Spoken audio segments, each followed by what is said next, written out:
22 এপ্রিলে পহেলগাঁও হত্যাকাণ্ডের জবাবে গত 6 মে রাতে পাকিস্তানের পাঞ্জাব প্রদেশ এবং পাক অধিকৃত কাশ্মীরের 9টি জঙ্গি ঘাঁটিতে হামলা চালিয়েছিল ভারতীয় সেনা। তারপর এই প্রথমবার প্রকাশ্যে বক্তৃতা করলেন নরেন্দ্র মোদী। বুদ্ধ পূর্ণিমা জাতির উদ্দেশ্যে ভাষণে তিনি বলেন, এই যুগ যুদ্ধের নয়, কিন্তু এই যুগ সন্ত্রাসেরও নয়। সন্ত্রাস এবং আলোচনার একসঙ্গে হতে পারে না, সন্ত্রাস এবং বাণিজ্য একসঙ্গে চলতে পারে না, রক্ত এবং জল একসঙ্গে বইতে পারে না। সেক্ষেত্রে জল প্রসঙ্গ তুলে তিনি কৌশলে সিন্ধু চুক্তি নিয়ে ভারতের অবস্থান জানিয়ে দিয়েছেন বলেই মনে করছেন অনেকেই।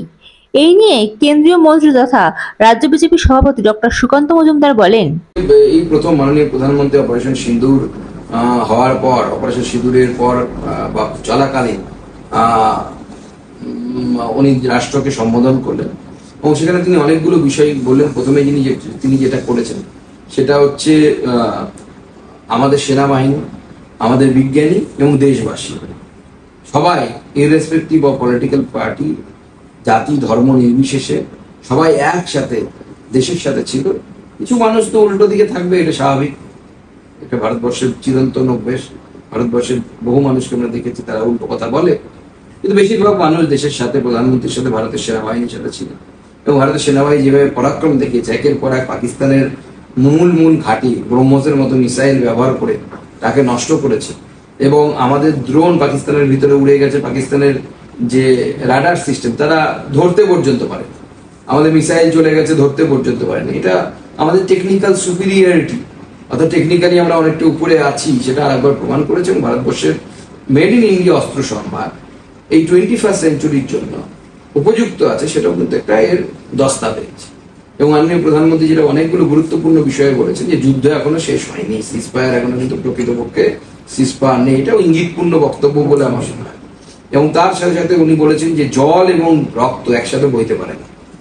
পাকিস্তানে যদি জল চায় তাহলে রক্ত বন্ধ করতে হবে, রক্তপাত বন্ধ করতে হবে। এবং আমার যেটা মনে হয় এই যুদ্ধ বা এই যে স্টেপ, এটা ভারতের কিন্তু একটা স্টেটমেন্ট করার বিষয়। কেন? এর আগে বহু উগ্রপন্থী আক্রমণ হয়েছে ভারতবর্ষে, যখন ইউপিএ গভর্নমেন্ট ছিল তখনও হয়েছে।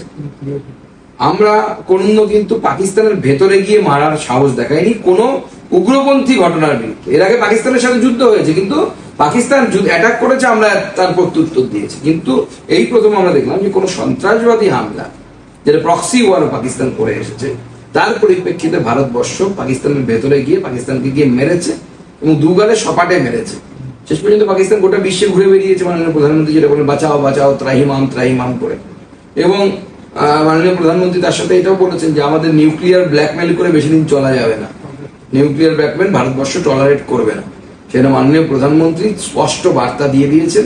এর মধ্যে দেখুন, যে কোনো একটা যখন কথা হয় বা কিছু বক্তব্য রাখেন মাননীয় প্রধানমন্ত্রী বা অন্য কেউ, মানে যেখানে ইংরেজিতে একটা কথা আছে lines between the lines, line between the lines, অর্থাৎ দুটো লাইনের মাঝের অনেক কথা আছে। যারা বোঝার সমঝদারও কে লিয়ে ইশারাই কাফি হ্যায়, তারা বুঝে গেছে যে মাননীয় প্রধানমন্ত্রী কি বলতে চেয়েছেন। পাকিস্তান যদি আগামী দিনে এই ধরনের আরো অসভ্যতম করে, বর্বরতম করে, তাহলে তার উপযুক্ত জবাব ভারতবর্ষের প্রধানমন্ত্রীর নেতৃত্বে গোটা দেশ দেবে, ভারতীয় সেনাবাহিনীতে। Bureau report, ND Bangla news. সবার আগে সব খবর, সঠিক খবর পেতে ফেসবুক পেজটি ফলো করে এবং ইউটিউব চ্যানেলটি সাবস্ক্রাইব করে রাখুন আর শেয়ার করতে ভুলবেন না।